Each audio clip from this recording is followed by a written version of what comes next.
आप सभी विद्यार्थियों को एम चौहान की तरफ से गुड मॉर्निंग। तो स्टूडेंट्स, हम जो आज बात करने वाले हैं एग्जाम्पल नंबर 11, 12, 13 और 14 की बात करने वाले हैं। सबसे पहले आप मुझे बताओ, प्रत्येक वस्तु अपने आप में कितना परसेंट होती है? 100% होती है। भाई, प्रत्येक वस्तु अपने आप में 100% तो जरूर होती है, और ये 100% बिल्कुल मिडिल में होता है, बिल्कुल बीच में होता है। अगर हम वृद्धि करें तो 100% में जोड़ देंगे, यानी वृद्धि की बात करेंगे 100% में जुड़ेगा, और कमी की बात करेंगे 100% से घटेगा। वृद्धि का मतलब लाभ भी कह सकते हैं, यानी लाभ 100% में जुड़ता है और हानि 100% से घटती है। अवमूल्यन का मतलब भी हानि ही होती है, लॉस। लाभ 100% में जुड़ेगा, हानि 100% से घटेगी, वृद्धि 100% में जुड़ेगी, कमी 100% से घटेगी। अब ध्यान से सुनना, अगर मैं कह दूं ए की वैल्यू बी की वैल्यू से 20% अधिक है, यानी ए की वैल्यू 20% ज्यादा है, ज्यादा का मतलब वृद्धि, तो ए की वैल्यू 120 हो जाएगी। देखो ध्यान से, यहाँ पे एग्जाम्पल नंबर मैं 11 की बात कर लेता हूं। ए का वेतन बी के वेतन से 20% अधिक है, तो बी का वेतन ए के वेतन से कितना परसेंट कम है? इस बात को आप भूल जाओ, सिर्फ और सिर्फ यहां तक पढ़ना है।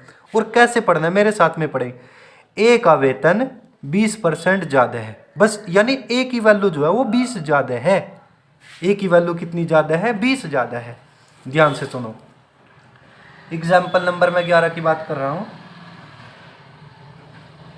एग्जाम्पल नंबर 11, उसने कहा कि भाई दो आदमी है, एक तो ए और दूसरा बी। ए की इनकम ए का वेतन बी के वेतन से 20% अधिक है। ए का वेतन 20% अधिक है। एक बार फिर से पढ़ रहा हूं, एक बार फिर से बता रहा हूं आपसे, ताकि कोई भी गलती ना हो। ए का वेतन, अब इसको मत पढ़ो, डायरेक्ट पढ़ो। ए का वेतन 20% अधिक है, यानी ए की वैल्यू 120% है। अगर कहता 20% कम है तो कमी को 100% से घटाते, ये अधिक है यानी 100% में जोड़ना पड़ेगा। तो आप कह दो ए की वैल्यू 120 है।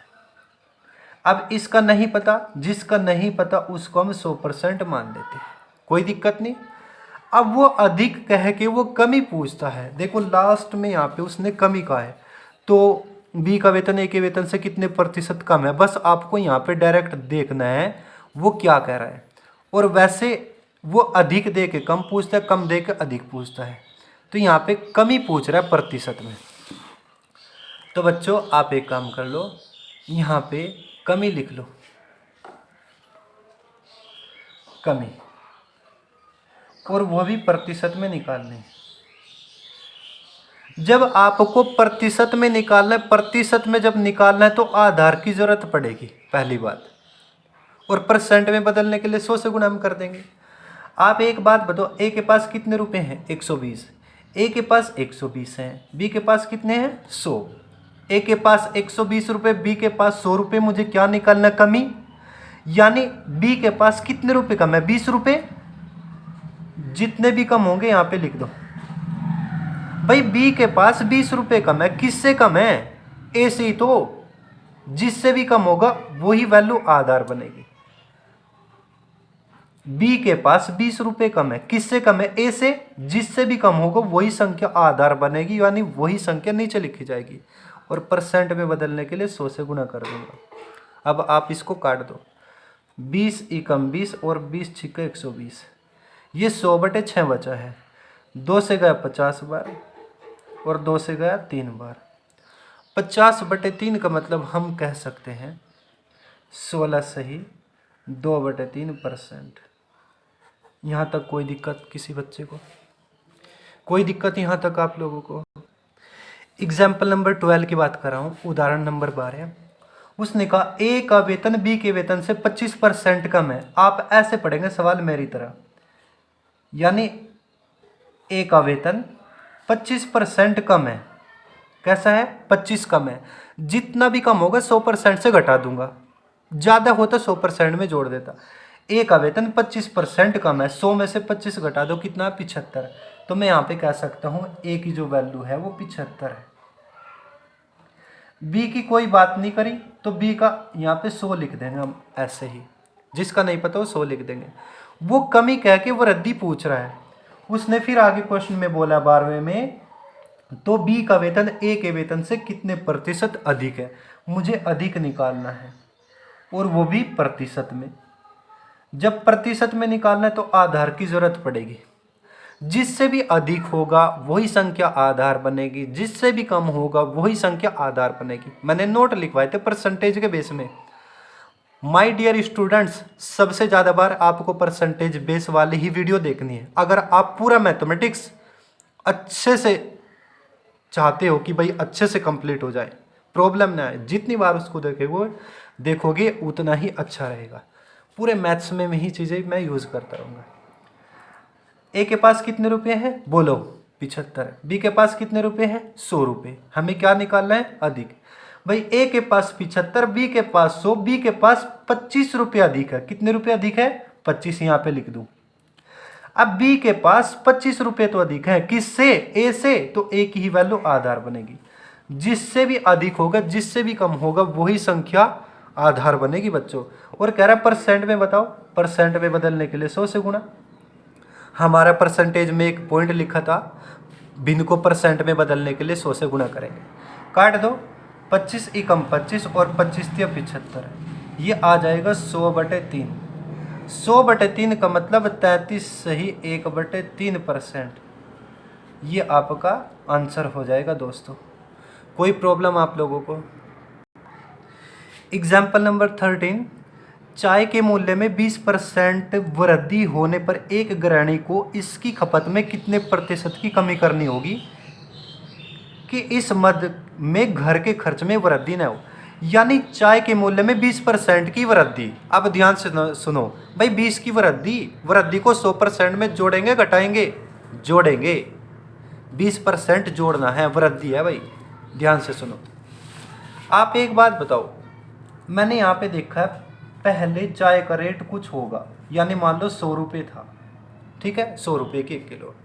कह रहा चाय के मूल्य में 20% की वृद्धि हुई, तो अब चाय का रेट पता कितना हुआ है 120। अब कोई दिक्कत भाई, पहले चाय का रेट 100 रुपये था, उसने कहा चाय के मूल्य में 20% की वृद्धि होगी, यानी अब रेट कितना हो गया 120। अब उसने कहा कि वृद्धि दे के वो कमी कहता है, हमेशा कमी कह के वृद्धि कहेगा आप लोगों से, ठीक है। वृद्धि तो उसने दे दी, अब वो कमी पूछ रहा आपसे। तो बच्चों आप एक काम कर लो, यहाँ पे लिख दो कमी, और वो भी कमी परसेंट में पूछ रहा है। जब परसेंट में निकालना है तो आधार की जरूरत पड़ेगी, कोई बात नहीं। पहले रेट कितना था 100 रुपये, अब कितना हो गया 120। हमें क्या निकालना है कमी, यानी 120 में से कितना कम कर दो ताकि ये 100 ही रह जाए। भाई घटा के देखो जरा, 20 यानी 120 में से कितना कम करूँ ताकि 100 रुपये रह जाए। 20 रुपये तो कम करना पड़ेगा, लो लिख दिया। कमी कहाँ से करेंगे 120 में से तो कम करेंगे, जहाँ से भी कम करेंगे वही संख्या आधार बनेगी, यानी वही संख्या नीचे लिखी जाएगी। और परसेंट में बदलने के लिए 100 से गुणा कर देंगे। जहाँ से भी कम करेंगे वही संख्या आधार बनेगी, यानी वही संख्या नीचे लिखी जाएगी। या जहाँ से भी वृद्धि करेंगे वही संख्या आधार बनेगी। काट दो बच्चों इसको, 20 एकम 20 और 20 छिक्के 120। फिर 2 से काट दूंगा, 2 से गया 50 बार, 2 से गया 3 बार। 50/3 का मतलब कितना हो जाएगा 16 सही 2/3%, और यही आपका आंसर हो जाएगा। दोस्तों मैं तो पूरी कोशिश कर रहा हूँ, प्लीज़ आप लोग भी कोशिश करो, समझ में आ जाएगा, बिल्कुल आएगा 100%। एग्जाम्पल नंबर 14 की बात कर रहा हूँ। चाय के मूल्य में 10% की कमी होने पर एक गृहिणी इसकी खपत पर कितने प्रतिशत वृद्धि कर सकती है कि इस मद में घर के खर्च में कमी न हो। चाय के रेट में 10% की कमी हुई। अब एक बात बता दो बच्चों, पहले चाय का रेट कितना होगा। भाई मान लो पहले चाय का रेट 100 रुपये था, उसने कहा चाय के रेट में 10% की कमी हुई, यानी अब जो है रेट कितना रह गया 90 रह गया। कोई दिक्कत। अब उसने कमी दे दी पहले से ही, अब वो कमी कहे कि वो वृद्धि कह रहा है, कमी दे के वृद्धि कहेगा और वृद्धि दे के कमी कहेगा। और उसने कहा वृद्धि बताओ, प्रतिशत में बता दो, यानी कितने प्रतिशत वृद्धि कर सकती है ताकि घर के खर्च में कोई भी प्रॉब्लम ना आए। अब ध्यान से सुनो, पहले रेट कितना था 100 रुपये, अब कितना रह गया 90। हमें क्या निकालना है वृद्धि, यानी 90 में मैं कितने रुपए की वृद्धि कर दूं ताकि 100 ही रुपये हो जाए? 10 की तो वृद्धि करनी पड़ेगी। अब एक बात बताओ, परसेंट में निकालना है तो आधार की जरूरत पड़ेगी। 90 में मैं कितने की वृद्धि करूं ताकि 100 रुपये हो जाए? 10 रुपये की वृद्धि करनी पड़ेगी। वृद्धि कहाँ से करेंगे भाई? 90 में ही तो वृद्धि करेंगे। जहाँ से भी वृद्धि करेंगे वही संख्या आधार बनेगी। परसेंट में बदलने के लिए 100 से गुणा। 10 एकम 10, 10 नम 90, ऊपर हो जाएगा 100 एकम 100, 100/9। अब 100 को 9 से भाग कर दो, 11 सही 1/9% आपका आंसर आ जाएगा। कोई दिक्कत? बताओ बच्चों। एग्जाम्पल नंबर 15 की बात कर रहे हैं। किसी वस्तु पर कर में 20% कमी कर दी गई तथा इसकी खपत में 15% वृद्धि कर दी गई। उसके बाद कह रहा है कि धन में वृद्धि अथवा कमी बता दो। ध्यान से सुन लो, पहले 20% की कमी बताई, उसके बाद 20% की वृद्धि बताई। ध्यान से देख लो भाई, गलत ना पढ़ सके। किसी वस्तु पर कर में 20% की कमी, यहाँ पे 20% की कमी है और यहाँ पे 15% की वृद्धि है। अब ध्यान से सुनो, आपसे मैं एक बात बता रहा हूँ, कमी और वृद्धि पर क्वेश्चन आते रहते हैं। ध्यान से सुन लो, चाहे 2 बार कमी कह दे, चाहे 2 बार वृद्धि कह दे, चाहे 1 बार कमी कह दे, चाहे 1 बार वृद्धि कह दे, 3 प्रकार का क्वेश्चन बनेगा। 2 बार कमी, 2 बार वृद्धि, 1 बार कमी या वृद्धि, 1 बार कमी वृद्धि दोनों। ठीक है, 2 बार कमी, 2 बार वृद्धि, फिर 1 बार वृद्धि और कमी, दोनों एक साथ ज्वाइंट कर देते हैं। तो ऐसे सवालों को आप कैसे निकालेंगे? ध्यान से सुनो। यानी 100% मान लो कोई भी धन था वो 100% था। अब गुणा का निशान लगा दो। पहली बार इसने 20% की कमी बोला, कमी को 100% से घटा देते हैं। भाई 100% में से 20% तो कमी हो गई, कितना बचा? 80%। और 80% को हम क्या लिखते हैं पॉइंटों में? 0.8 लिखते हैं। 5वां पॉइंट, प्रतिशत को दशमलव भिन्न में बदलना। ध्यान से सुनना, आप इसको 80/100 भी लिख सकते हैं, कोई दिक्कत नहीं। फिर से गुणा का निशान। उसने दोबारा जो स्टेप बोला 15% की वृद्धि, वृद्धि को 100% में जोड़ेंगे। भाई 15% की वृद्धि हुई है, 100% में 15 जोड़ दो, 115% हुआ। 115% का मतलब 115/100 लिख दो या 1.15 लिख दो। ठीक है, कोई दिक्कत नहीं है। अब इसको कैलकुलेट करके देखूंगा मैं, अब कितना हो गया रेट। ध्यान से देख लो, अब धन कितना हो गया? दशमलव के राइट में 2 अंक है। अब यहाँ पे गुणा का निशान है, मैं 2 दशमलव से 2 जीरो काट सकता हूँ। यानी 115/100 लिखते आप, उस 100 से 100 ही तो कटता। अब आप 115 में 0.8 की गुणा करेंगे।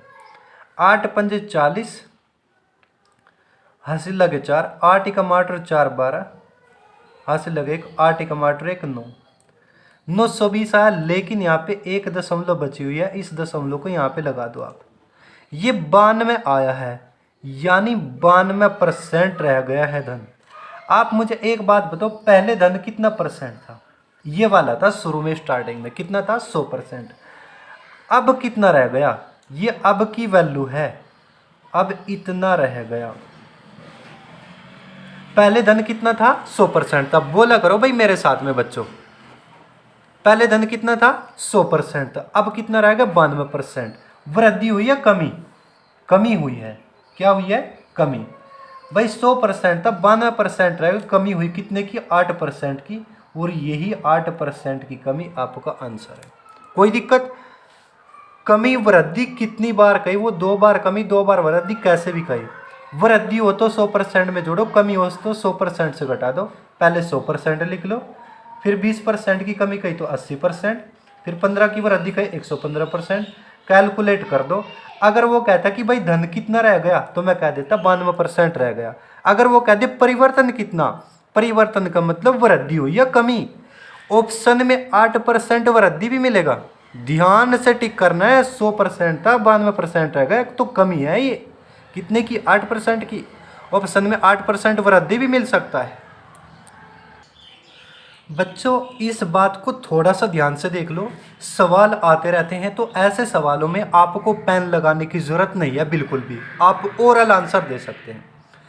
मैंने आपसे बताया था अब यह भी एग्जाम्पल नंबर 15, वृद्धि और कमी वाले सवालों को हम कैसे निकालेंगे? 100% मान के गुणा, कमी हो तो 100% से घटा दो, वृद्धि हो तो 100% में जोड़ दो। वो हर सवाल का तरीका था। लेकिन कुछ सवाल ऐसे हैं जिनमें आप बिना पेन के ही सोल्व कर सकते हैं। वे कौन से हैं? हो तो जाएंगे 100% से भी, लेकिन फिर भी देख लो। अगर कह दे एक वस्तु के मूल्य में पहले 10% की वृद्धि कर दी फिर 10% की कमी, यानी उतने की ही वृद्धि और उतने की ही कमी करे। भाई इतने की ही वृद्धि और इतने की ही कमी अगर हो जाए, ठीक है, तो हम क्या करते हैं बच्चों, अब इस जीरो को भूल जाएंगे। जीरो को भूल जाओ, यहाँ पे कितना बचा 1, यहाँ पे कितना बचा 1, तो आप 1 की 1 में गुणा कर दो, 1 की कम 1 और 1% की कमी ही आएगी। जब उतने की वृद्धि उतने की ही कमी होती है तो हर बार कमी ही आंसर आएगा आपका। पहली चीज़ आप 100% मान के निकाल के देख लो। देखियो जरा यहाँ पे, मान लो कोई धन 100% था, पहले 10% की वृद्धि करी तो इसका 110% यानी 1.1, फिर 10% की कमी करो ये बचा 90%, 1 से 10, 1 से 10, 11 9 99%। पहले धन कितना था 100%, अब कितना रहेगा 99%, तो यानी कमी हुई है। कमी बराबर कितने की 1% की। तो आप एक बात हमेशा ध्यान रखना, जब उतने की ही वृद्धि करेगा उतने की ही कमी करेगा तो हमेशा कमी आएगी। ऐसे निकाल के देख सकते हैं आप लोग हर सवाल को।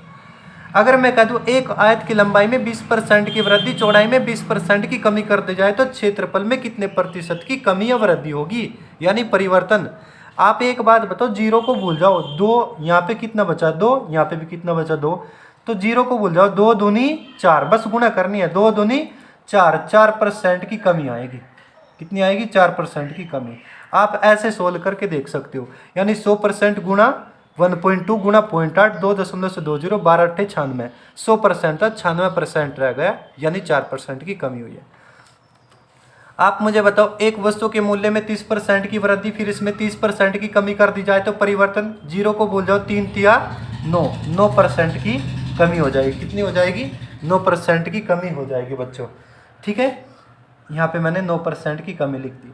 अगर मैं कह दूँ एक धन में 40% की वृद्धि फिर उसमें 40% की कमी कर दी जाए तो परिवर्तन।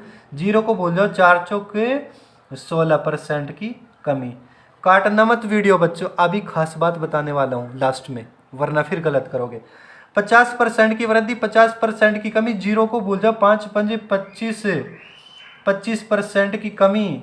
60 की वृद्धि 60 की कमी, 6 चंग 36, 36% की कमी। 70 की वृद्धि 70 की कमी, तो 7 सती 49, 49% की कमी। अब ध्यान से सुनो, अगर मैं कह दूं 25% की वृद्धि 25% की कमी, अब यहाँ पे तो जीरो है ही नहीं, तो इसका क्या तरीका था बच्चों, यानी हम 25 की 25 में गुणा कर रहे थे। 25 की 25 में गुणा कर लो बच्चों और बस 100 से भाग कर लो। में जो हम 2 जीरो छोड़ रहे थे यानी वो 100 से भाग ही कर रहे थे। जैसे 10% था, 10 की वृद्धि 10 की कमी, तो 10 गुणा 10 बटे 100, यानी 100 से भाग कर रहे थे बस हर बार।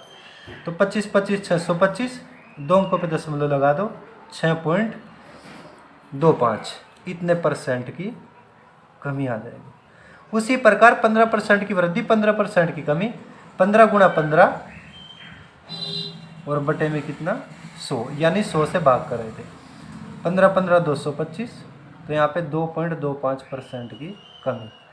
6% की वृद्धि 6% की कमी, तो बच्चों 6 गुणा 6 बटे 100 कर दो, 6 छंग 36, 2 अंकों पे दशमलव लगाओ, तो यहाँ पे 0.36% की कमी आ जाएगी।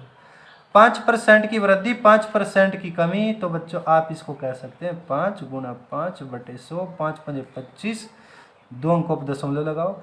जब नीचे 2 जीरो ऊपर 2 ही अंकों पे दशमलव लगाएंगे, दशमलव ये ऐसे गिनेंगे, अंक ऐसे गिनेंगे, यानी 0.25% की कमी।